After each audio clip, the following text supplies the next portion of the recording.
అంచనాలు లేకుండా 3 ఏళ్ల కింద విడుదలైన కాంతారా ఏకంగా 400 కోట్లకు పైగా వసూలు చేసి సంచలన విజయం సాధించింది. దానికి ప్రీక్వెల్ గా కాంతారా చాప్టర్ 1 వచ్చింది. ఇప్పుడు మరి ఈ సినిమా అంచనాలు అందుకుందా లేదా అనేది పూర్తి రివ్యూలో చూద్దాం. కథ విషయానికి వస్తే కొన్ని వందల ఏళ్ల క్రితం కడంబ రాజవంశ కాలంలో బనవాసి అడవుల్లో జరిగే జానపద కథ ఇది. ఒకవైపు ఎన్నో దైవ మహిమలు ఉన్న కాంతారా అడవులు, మరోవైపు వాటిని ఎలాగైనా దక్కించుకోవాలని దురాశతో ఉన్న ఒక తెగ, మరోవైపు తమ రాజబలంతో కాంతారా అడవులను తమ వశం చేసుకోవాలనే బాంద్రా రాజ్యం. ఈ మూడింటి మధ్య జరిగే యుద్ధమే కాంతారా చాప్టర్ 1. తమ తెగకు రక్షకుడిగా ఉంటాడు రిషబ్ శెట్టి. పుట్టుకతోనే ఆ దైవ బలం ఈయనకు అండగా ఉంటుంది. తమ జాతిని అనగా తొక్కుతున్న వాళ్లకు సరైన సమాధానం చెప్పాలని తమ గుంపుతో రాజ్యం మీదకి వెళ్తాడు రిషబ్. అక్కడ తమ అడవులలో పండించే పంటను తీసుకెళ్లి వ్యాపారం మొదలు పెడతాడు. అయితే ఇవేవీ నచ్చని మహారాజు గుల్షన్ దేవయ్య కాంతారా వాళ్ల మీదకి యుద్ధానికి వెళ్తాడు. అతని పుట్టుకలోనే ఒక దైవ రహస్యం ఉంటుంది. మరోవైపు ఆ రాజ్యపు యువరాణి రుక్మిణి వసంత్, ఆమె తండ్రి మహారాజ్ జైరాం మాత్రం కాంతారా విషయంలో ఆచితూచి అడుగులు వేస్తూ ఉంటారు. ఇదే సమయంలో ఒక విగ్రహం విషయంలో మరో తెగ కూడా కాంతారా మీదకు యుద్ధానికి వస్తుంది. అసలు ఆ దేవుడి విగ్రహం వాళ్ళు చేజిక్కించుకున్నారా, లేదంటే కాంతారా వాళ్ళ దగ్గరే ఉండిపోయిందా? దాన్ని కాపాడడానికి ఆ మహాశివుడు వచ్చాడా లేదా అనేది అసలు కథ. స్క్రీన్ ప్లే విషయానికి వస్తే 3 ఏళ్ల కింద కాంతారా సినిమా వచ్చినప్పుడు దాని మీద ఎవరికీ అంచనాలు లేవు. అసలు కర్ణాటకలో భూతకోల అనే ఒక సాంప్రదాయం ఉందనే విషయం కూడా చాలా మందికి తెలియదు. దాంతో చూడగానే చాలా రిఫ్రెషింగ్ ఫీల్ వచ్చింది. మన సాంప్రదాయం కాకపోయినా కూడా దేశం మొత్తం కాంతారా సినిమా చూసింది.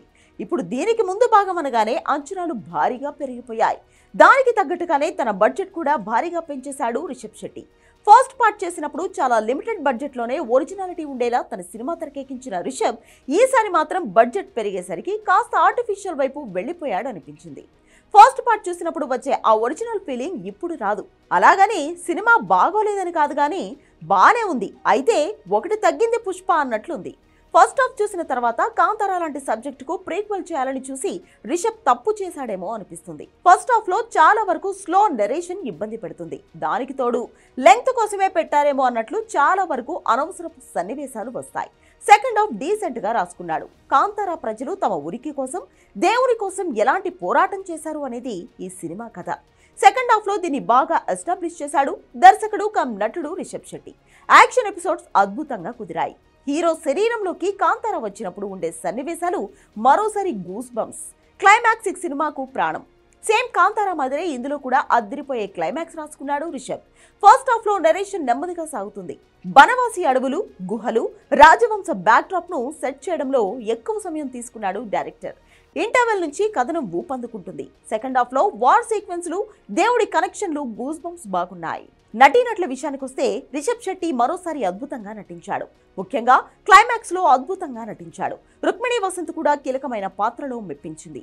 గుల్షన్ దేవయ్య క్యారెక్టర్ వెరైటీగా ఉంది. మహారాజు పాత్రలో జయరాం కూడా బాగున్నాడు. మిగిలిన వాళ్ళు తమ తమ పాత్రలకు న్యాయం చేశారు. టెక్నికల్ టీం విషయానికి వస్తే అజనీష్ లోక్నాథ్ మరోసారి తన మ్యూజిక్ తో సినిమాను నిలబెట్టాడు. ఈయన బ్యాక్గ్రౌండ్ స్కోర్ నెక్స్ట్ లెవెల్లో ఉంది. ఎడిటర్ ఫస్ట్ హాఫ్ లో కొన్ని సన్నివేశాలు తీసుకుంటే బాగుండేది, కానీ డైరెక్టర్ డెసిషన్ కాబట్టి ఆయనను తప్పు పట్టలేము. సినిమాటోగ్రఫీ వర్క్ చాలా అద్భుతంగా ఉంది. దర్శకుడిగా Rishab Shetty first part range లో మెప్పించలేదేమో అనిపించింది. ఇది కూడా బానే ఉంది, కానీ ఎక్కడో ఆ ఫ్రెష్ ఫీల్ మిస్ అయింది. హోంబలే ఫిల్మ్స్ నిర్మాణ విలువలు అద్భుతంగా ఉన్నాయి. ఓవరాల్ గా Kantara chapter 1 first part range లో కిక్ ఇవ్వదు, కానీ పర్లేదు.